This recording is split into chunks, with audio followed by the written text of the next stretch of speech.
So, like we said, we're going to be learning the Schos Yolana Chaya Basarach. We're on Daf Mem Zayin Amud Beis, about halfway down. Bachem B'ni Al Pinkasei. So this is, we're going to go back to the Mishnah.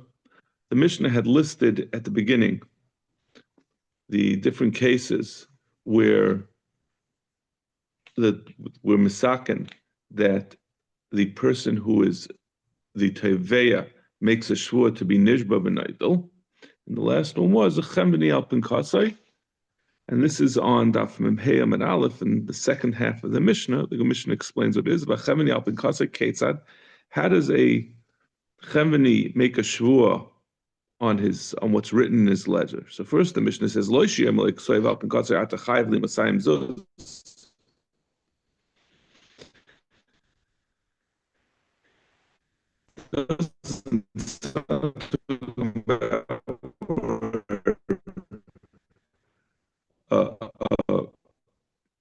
A storekeeper $1,000, and then he makes a shvua and takes from it. That's obviously madness. And Tain Lepayli sell a mois, or he said, with someone, a balabayas said to the storekeeper, I want you to give my son. I'm opening up credit. I want you to give him 2 sas of chitin, or the case that we actually talk about, give to my worker a seller of mois, give him this amount of money. It's like a payment for the worker. Hu I'm an asati. And then the storekeeper goes back to the balabayas. Let's say Reuven is the balabayas, and Shimon is the storekeeper, and Levi is the worker. So Shimon says, I gave Levi, I paid money to Levi as you instructed. The Heinaimrim, and Levi says, Lo natalnu. We never got the money that we worked for Reuven, and Reuven, and we went, and you're saying, you Shimon are saying you paid us money. It never happened. We never got paid for our work that we did for Reuven, so we're going to want him to pay us. So we say, Hu nishba v'naitel v'hein nishba in v'naitlin. The chenveni, meaning Shimon, can make a shavua to Reuven because he's saying he paid at his instructions to them, and he trusted them. He trusted the chenveni to pay, so therefore he took upon himself the responsibility of paying him back. And in addition, Levi also goes to Reuven and says, I want to get paid. Amar Benanis said, Ketzad elu ve'elu ba'in lidei shvua shav. Doesn't make any sense. Obviously, someone here is lying. So how could we require a shvua from both of them? Rather,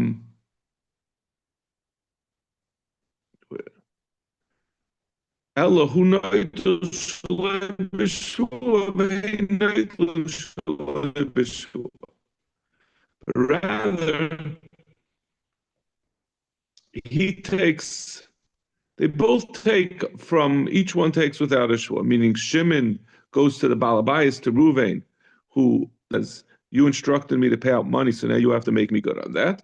And the workers go back to Reuven and they get paid from him also. They could say, you have no proof that we were paid. So therefore, and they both don't make a shvua because we don't make a shvua that we were sure one of them is not true. Zak the Gemara, Tanya, Amar Rebbe.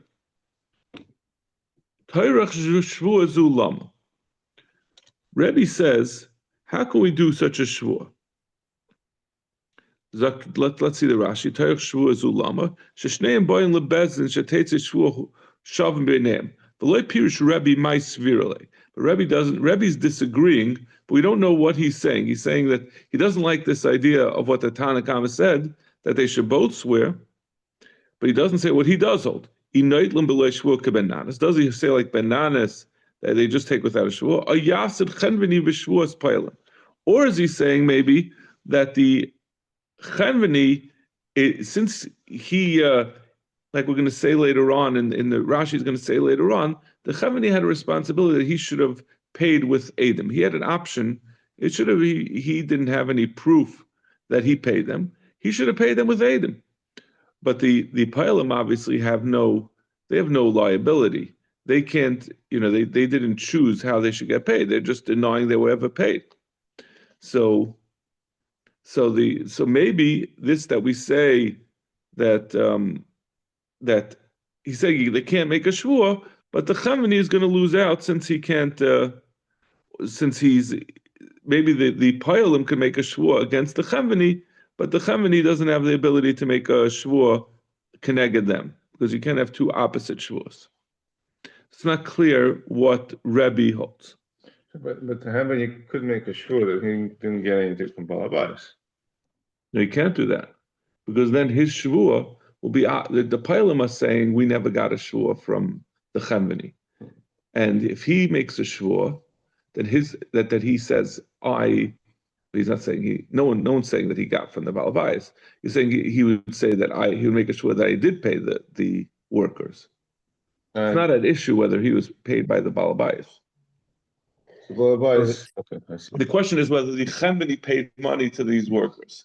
And we don't, according to Bananas and according to Rebbe as well, we don't want to have two people making shuas that oppose each other.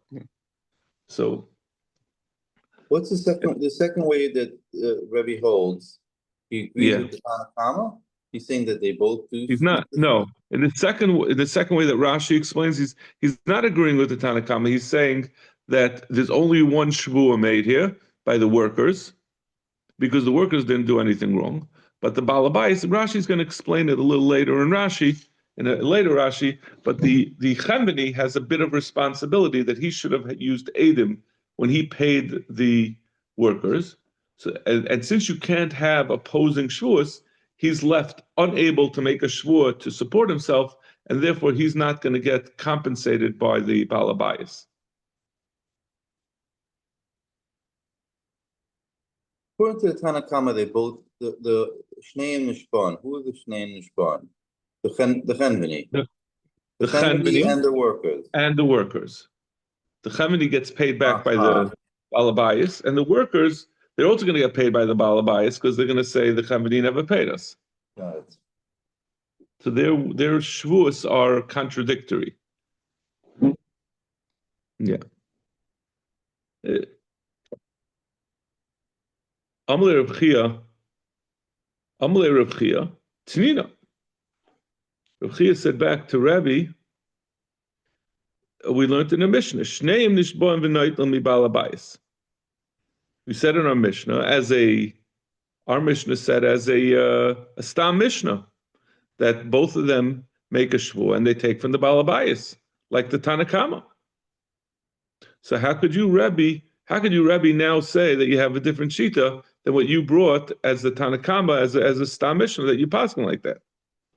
Kibbul yamine, I like kibbul yamine. So that Gemara was, did he accept this from him or not? Meaning, was Rebbe chayzer taka, because he said he was reminded that he had paskin like this in the Mishnah.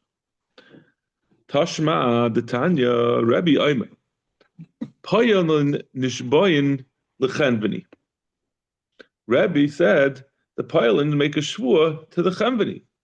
Vim Isa, and if, as you're saying, the chenveni is not able to swear, and they're going back to the Balabais, why are they making a shvua to the chenveni?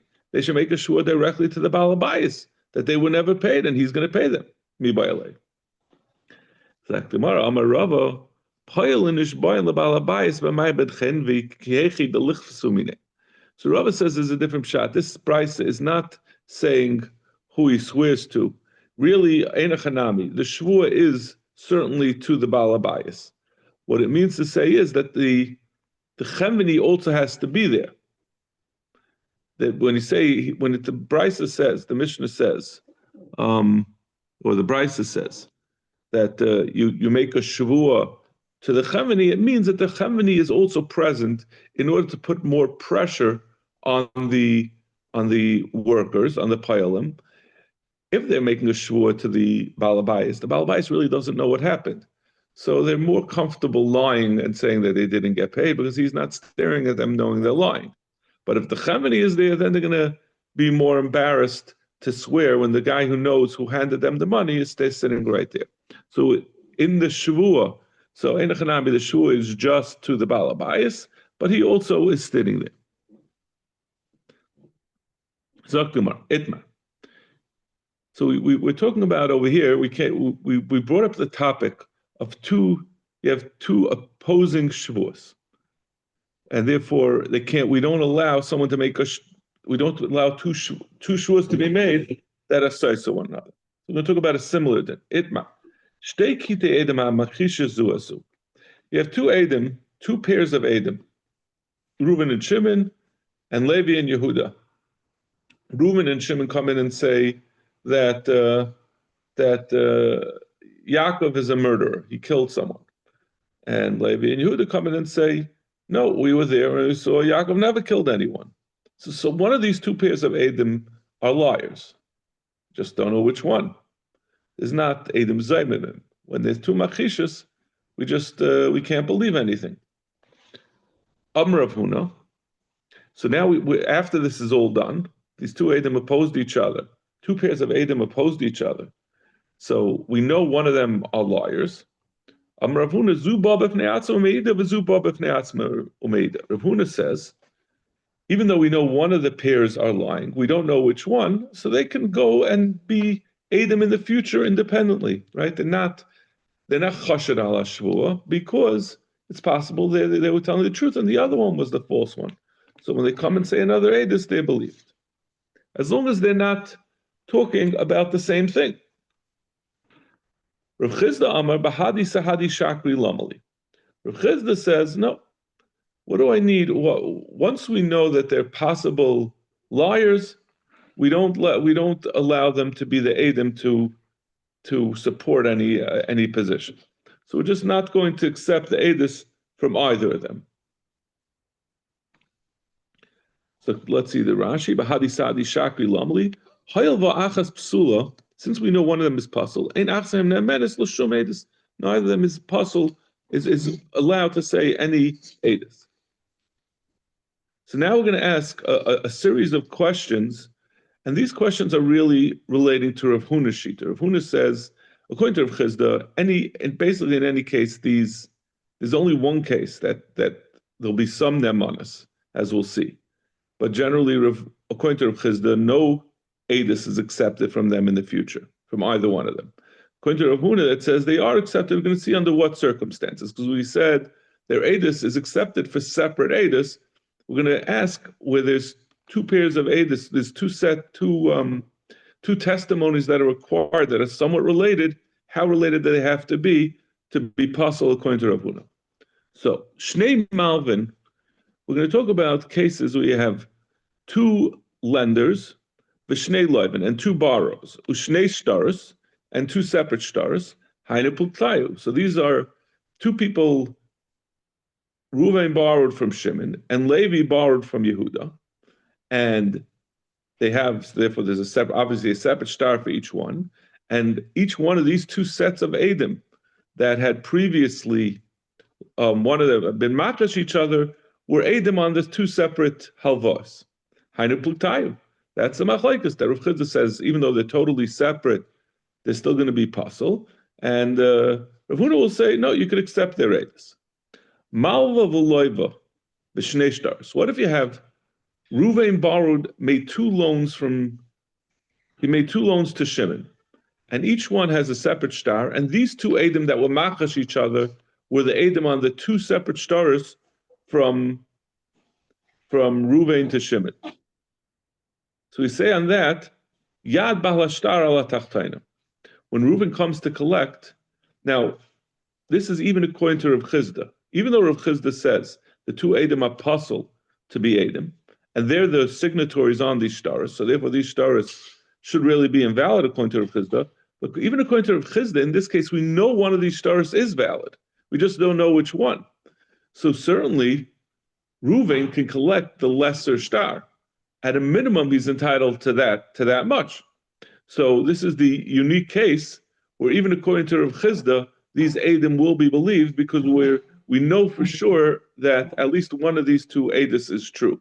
So therefore, the smaller one he could at least collect. He's owed at least that much. So how do we know that one of them is true? Because we're talking about right. Reuven and Shimon they had two deals, two stars, and on one star they had one of the pairs of Adam that were makish, and the other star, they had the other pair of Adam that were makish. So, one of those two pairs of Adam are liars, and one is not liars. So at least one of the two stars has a valid set of Adam signing on it. We know for sure one of the two is telling the truth.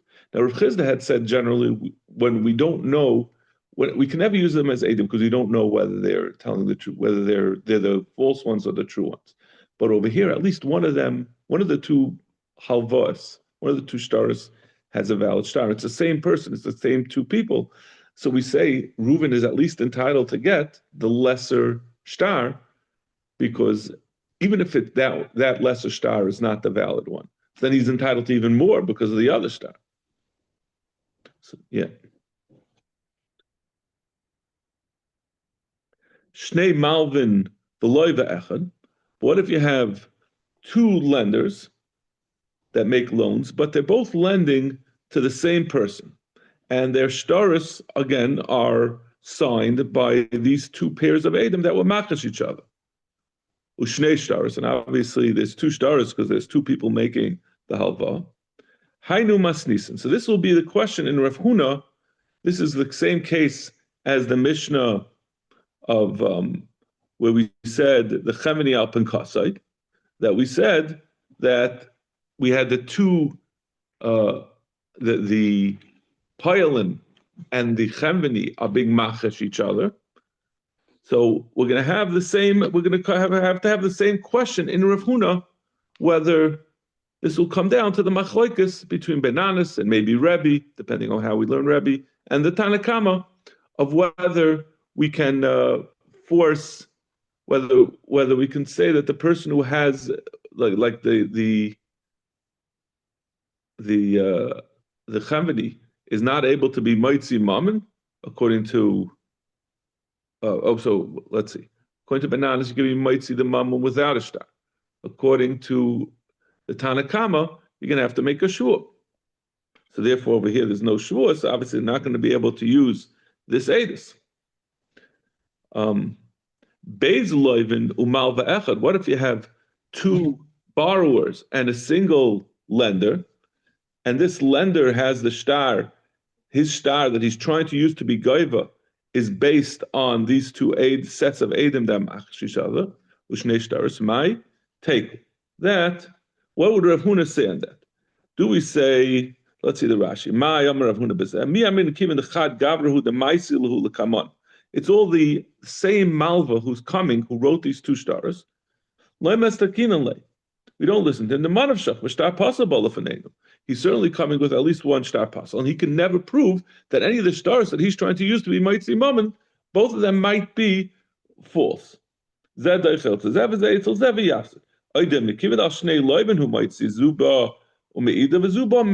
maybe do we say, since ultimately he's coming, his interaction with each loiva is a separate interaction. So according to Rav Huna, he says these edim are believed for separate edus. These edisin are not connected. This is not a question. Okay, so Rashi says this is obviously not a question according to Rav Chizda. Masar Rav Huna bar Yehuda. Echad oimer gavoya beis mardas.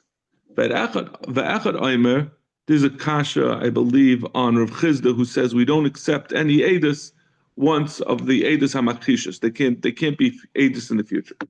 So what happened? You have two edim for edus hachodesh. They come and they say they saw the levana, and they were testifying. They have to go testify to Bezdin what they saw, where they saw the levana. And one said he saw the levana was 2 mardois, which is a measure over the horizon. And one says it was 3. Edusin kayemes. That's a good edus. That's an insignificant difference, and we say they just were not clear about exactly what they saw. But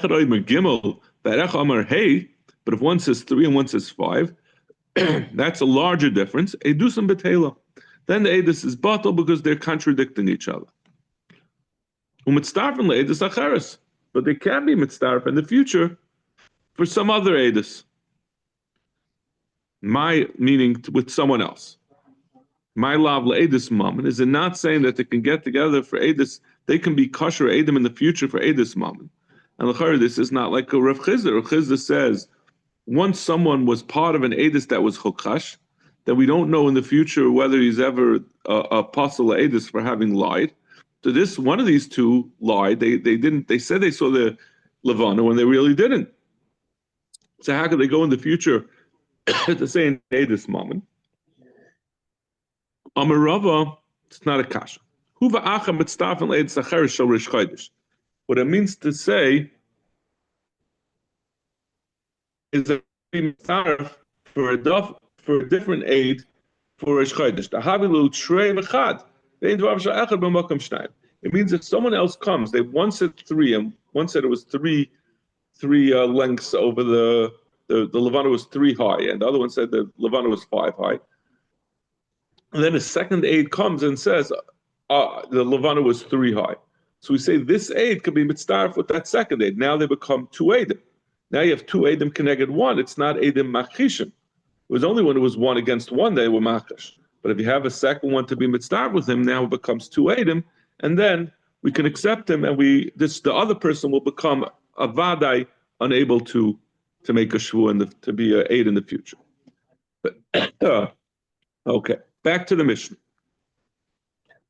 So now the Mishnah continued with a different din about chemveni that's really not related directly to the Shavuos that we were talking about in the earlier part of the Mishnah.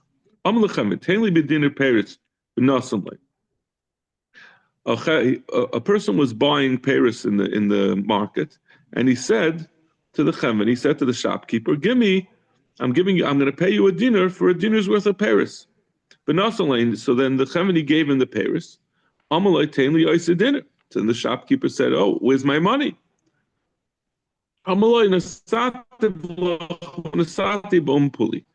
gave you your money and you put it already into your wallet. You forgot. You were so busy you were on the phone, you didn't realize what you were doing. You shove a balabayis, the balabais makes a shvur that he had already given him the money, and he's off the hook. He gets to keep his Paris, and he doesn't have to pay for it. Doesn't have to pay anymore. He's believed that he already paid. Amaloi tainlias Paris. What about this is the opposite case where the customer said to the shopkeeper, "Give me the Paris, that because I already paid for them. I already gave you a dinner." Amaloi nasatim loch. And the shopkeeper says to him, I already gave you the Paris. You don't remember. You just gave me money, but you had already taken the Paris before. In that case, the chavani makes a shvur that he already because he's already been paid, he gets to keep the money. The balabayas, the customer is trying to say, give me back my money because I never got anything. The Balabayas, the Chavani says, he makes a shvu and he gets to keep it. Rav Yehuda Omer, Kol shaperes biyadai yadai al yain. Rav Yehuda argues, and he says whoever has, in the first case, we're talking about, the second case, it wasn't the question where the Paris were, but in the first case, he said whoever has the Paris in his hand, which Bapashtas will clarify now, but Bapashtas it means that since the customer has the Paris and the Balabais is trying to get money from him, he doesn't have to pay and he doesn't have to make a shvur. Sorry. I don't know why it's Amar l'Shulchani. Gemara says a related question, or really a parallel question, parallel machlokes. He says to a money changer, "Tainli b'dinar mois." I'm giving you a dinar and I want change for it. I'm giving you a $10 bill and I want 10 singles. Nasan loy, and he gave him the 10 singles. The money changer gave the 10 singles. Amalei tainli as a dinar. So then the money changer says to the customer, "I want give me the $10." You put it into your wallet. Yishba balabayis, then balabayis swears, and then he gets to keep his $10, his 10 singles, and doesn't have to pay $10. If the money changer got a dinar from the customer, and he said, now give me my 10 singles, you already put in your wallet. Yeshava shulchani. Then in that case, the shulchani is the he can say he's the muhsik. Yehuda disagrees. He says that is not typical for a shulchani you don't give over the change until you get your money, right? You've ever been in Eretz Yisrael, you went to a money changer to change your dollars for shekels. No one's you don't say, I need 500 shekels, $800. They're never going to hand you the 500 shekels before you give them the $100. So he doesn't have such a good argument, and he's not going to be able to be mitzi mum, and he's not going to be able to keep the money with the shvua.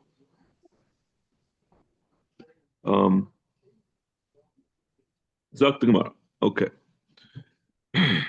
Utsricha. Why do we need both the case of Paris and the case of a shulchani? Did we learn the Gemara Amal Lechanveni? Paris? I'm sorry. You're right. Thank you. Amal Lechanveni.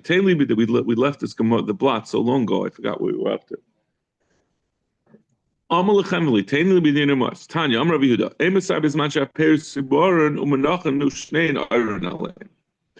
Rabbi Yehuda says that the discussion in the Mishnah about whether we say hamoitzi mechaver olav araya is only where the Paris are already, they left we said the machlekes Rabbi Yehuda and the Chachamim in the first case, that Rabbi Yehuda says that there doesn't have to be a shvua. He says their machlekes is only where they're arguing, the Paris have already left the storekeeper. It's like sitting in the bag in front of the two of them, and they're arguing now over whether he has to pay. Even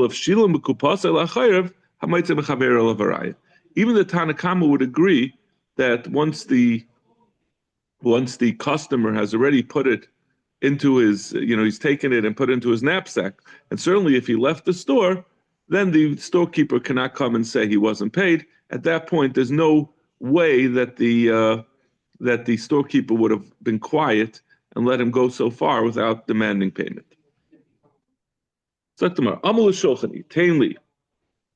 Now the Gemara asks, what do you need these two examples? Why do you have to have both the case of the storekeeper as well as the case of the money change? If we would have just said the case of the storekeeper, because that maybe there the Rabbanan say that he needs to make a shvua, because it's not so unusual for a storekeeper to quickly hand over Paris. He doesn't want them to be sitting around being handled. He wants to get them out of his. They're rotting on the shelves, so he wants to get them over to customers as quickly as possible. So he pushes it into his hand. He doesn't wait.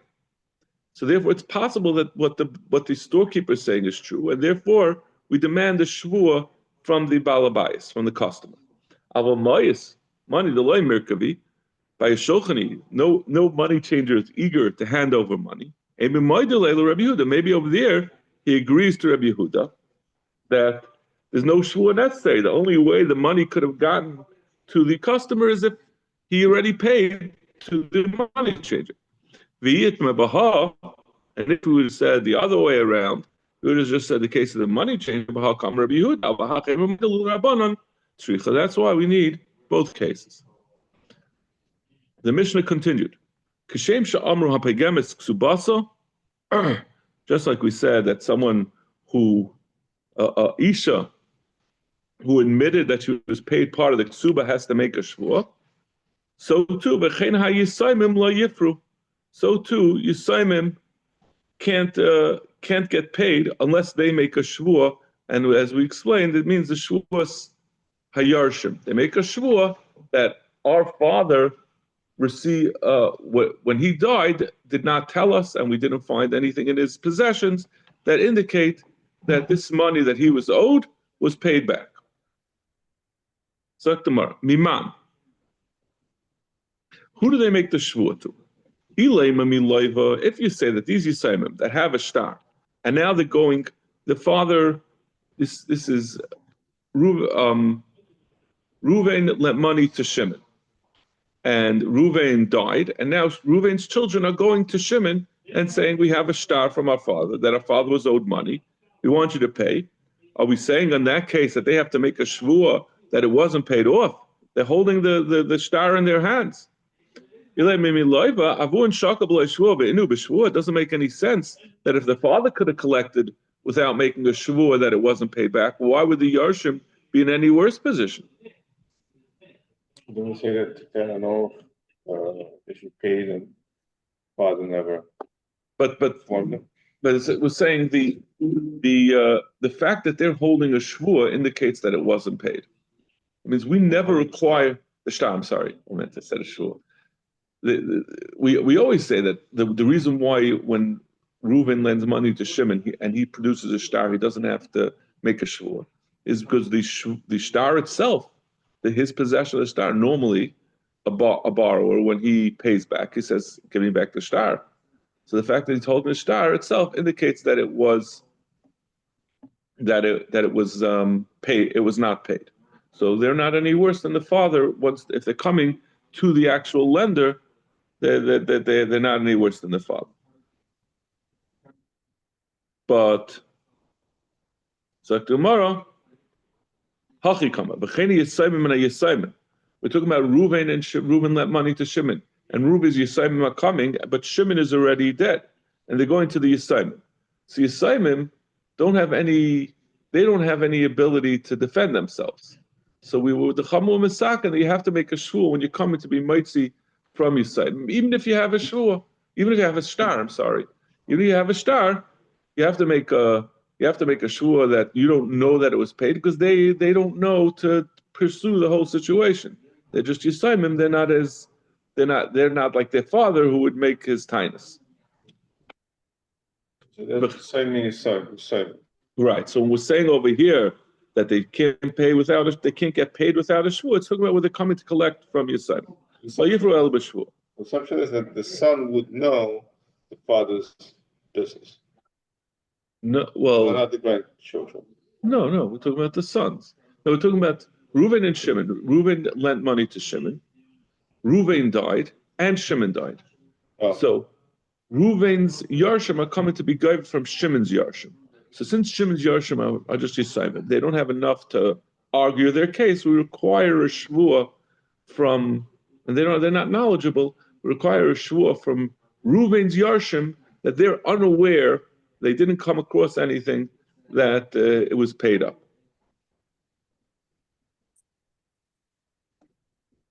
That's the Tanakama. Ravu Shmuel the Amit Shavayu Loishan Washameis Malva B'Chaya Loiva. They say that this is only the case that the Yisayim and Yisayim have to make a shvuah is only when the Malva, meaning Reuven, the one whose children are coming to be given the money, he died while the loiva was alive. So therefore, there was at no point was Reuven mechuyev to make a shvuah to be mitzi from Shimon, because Shimon, he could be given from Shimon without a shvuah. And when he died, Shimon was still alive. Avol meis loiva b'chayim alva. We had this Gemara before. But if Shimon died before Reuven, so now Reuven, if he wants to come collect from the Yisayim, he has to make a shvuah that he wasn't paid yet. That's a general rule, that anyone's coming to be gaiva from Yisayim has to make a shvuah. He was already mechuyev. Reuven was already mechuyev to the Yisayim of Shimon a shvuah. Since his children, Reuven's children, are not able to make the same shvuah as Reuven. Reuven was mechuyev to make a shvuah that I wasn't paid. Masha Enkain Shimon, but Reuven's children, the shvuah that they would make, they can't make a shvuah that they weren't paid because they don't know. They could only make the shvuah sayarshim that says that as far as we know, our father wasn't paid, but we can't say definitively. So we say, according to Rav and Shmuel, like we said before, they argue on Reb Abba. They say you cannot make a Shavuos, that you cannot be Moirish a Chiyuv, which has a Shavuos on it, to your Yarshim, since the Yarshim cannot make the same Shavuos. Shalchu Kamei Reb Elazar, Shavuos zu Mativa. They asked Reb Elazar, what's Taka the din with this? Do we paskin like Rav and Shmuel that where the loiva died first and a shvua devolved upon the father and then the father died? Do we say that the children cannot get paid? They're out of luck. He said, not like Rav and Shmuel. He paskined that you can be gaiva from the Yarshin can make a shvua and be gaiva. They asked Rabbi Ami the same question. Asli, I know you already asked Rabbi Elazar, and you keep asking the same question. Do we paskin like Rav and Shmuel? If I had anything to share with you, I certainly would have shared it. I'll tell you, I'm not answering your question, but I'll tell you, as far as what Rav and Shmuel says, there is one restriction that you have to be aware. That is, this whole din that Rav and Shmuel says that once there was a shvua on the father, the Yarshim cannot be Irish that shvua. That's only where the shvua became mutal on him, where it became chal, where they had already gone to Bezdin, and and therefore he became a choyev shvua. If the loiva died, so now Reuven, if he wants to get the money, if the Malva wants to get the money, he has to go to the Yarshim and make a shvua. But they didn't go to din yet. He didn't come to get the money yet. Umeis, and before he could go to din, Reuven died. So it never came to practicality to make the shvua. Yarshim is born shvua is Yarshim and Neutlan. Since the shvua the shvua on the father never came to actuality, in that case, even Rav and Shmuel be maida that the children could make a shvua. Maskefla Rav Nachman, Otu Beidina Kamachayvele shvua. Rav Nachman disagreed with. He said it's not Bezin that's mechayev a shvua on the father. Me'idna the shachav loy vechayev le'malvel lebnei loy v'shvua. If he's as soon as the father died, then in order for Reuven to be gaiva, he has to make a shvua. So there's a chayiv shvua on him, whether he went to Bezin or not. Ela Rav Nachman isa the Rava the Shmuel isa v'lesa lesa. He says if you hold like Rav and Shmuel, you hold like them. If you don't, you don't. But this chiluk is irrelevant. It doesn't make a difference whether the Malva actually brought the loiva to din or brought the Yisayim to din and was mechuyev shvua. So Gemara Almam Safkale, from the fact that Rav Nachman says the Isa Rav Shmuel Isa lesa lesa, Vice Rav Nachman is not sure whether we pass on like Rav Shmuel. From Rav Yosef Amenyumi of Rav Nachman Uvda Yachlaiku. Rav Nachman paskin. Now, if you remember all the way back, this whole machlokes Rav and Shmuel or Rav Abba was just the Gemara wasn't sure whether it was Rav Yossi or Rav Meir. There was a machlokes in the Mishnah, how to read the Mishnah, who said what. But there was one man, the Amar, the Rav Yossi in our version of the Mishnah, who said Rav Yossi says Yachlaiku. So according to Rav Yossi, so this was Rav Nachman paskin like Rav Yossi who says Yachlaiku. This whole question of Rav Abba, the machlokes of Rav Abba and Rav and Shmuel never came to be. It was never relevant. He never held like that. And for the Gemara, he was just saying in Reb Meir, who doesn't hold Yachlaiku, he says that it can make a shvua. He's saying that the Rav and Shmuel say on that he paskins. If you'll say like that, this is what Rav and Shmuel would hold. He wasn't saying that Isa the Rav and Shmuel Isa less. It wasn't that he had a suffix. Maybe we do hold like Rav and Shmuel because he holds. It's not even relevant. We hold like Rabbi Yossi who says Yachlaik. But if you'll say it's not Yachlaik, but rather you make a shvua on that Rav and Shmuel. The Rav and Shmuel are not limited by the limitation of Rav Nachman.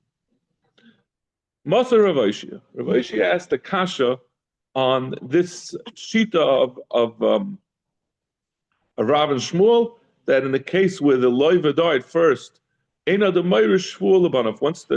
was a shvua mutal on the father, the children can no longer make a shvuas yarshim and collect. He said, Mesa, if a woman who was living by her, the din is that a woman who lives in her husband's house after his death, she does not collect her ksuba, but there's a limitation up to 25 years. After 25 years, she's considered to have been Michael her ksuba. What happens if this woman died? Her children can collect her ksuba until 25 years. Now we're talking about over here where the man died and then his almana was living in the house. So now her yarshim are coming to collect from his yarshim. How could we say maskirnes ksubasa? They could be gaiva the ksuba. The yarshim of the wife can be yarish the ksuba up till for 25 years from the yarshim of the husband. But according to Rav and Shmuel, there's no you can't be Irish Shmuel abanav. We're talking about where the wife had already made the shvua before she died, so they're not being Irish the need to make a shvua because she already swore that she wasn't paid, and therefore they can collect. Toshma nasr rishaynu mesa nashnu shiu mes nasr shniu mes. This is talking about the din of subas b'nin dichrin, that the rule is that if someone made a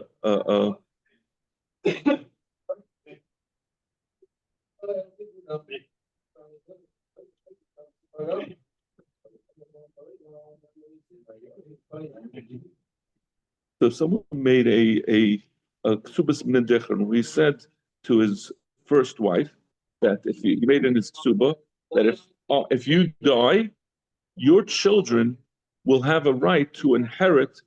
They'll get a kedima in the Yerusha connected what your ksuba would have been. And he died. The husband died, umesa, and then she died. And she died. Nasashni, and he married a second wife, umes who, and then he died. The second one's children, since he died while he was married to her, they have a right to ksuba. While the first one's right is only a right of yarshim. They're only yarshim. So we say they get first dibs, the ones who are coming out mikayach ksuba, as opposed to their people who are owed with a shtar. Someone who's owed money gets before the yarshim get. But the problem is, how can they get? How could the Yarshi Harishona? They have a debt. How can they collect their debt if their mother died? They're coming to collect from Yarshim or obviously Yisayim. So it's a case of Yarshim coming to collect from Yarshim. There's also talking about where the mother before she died made a sure that she hadn't received her ksuba. Okay, we're gonna have to stop here. We'll continue tomorrow with the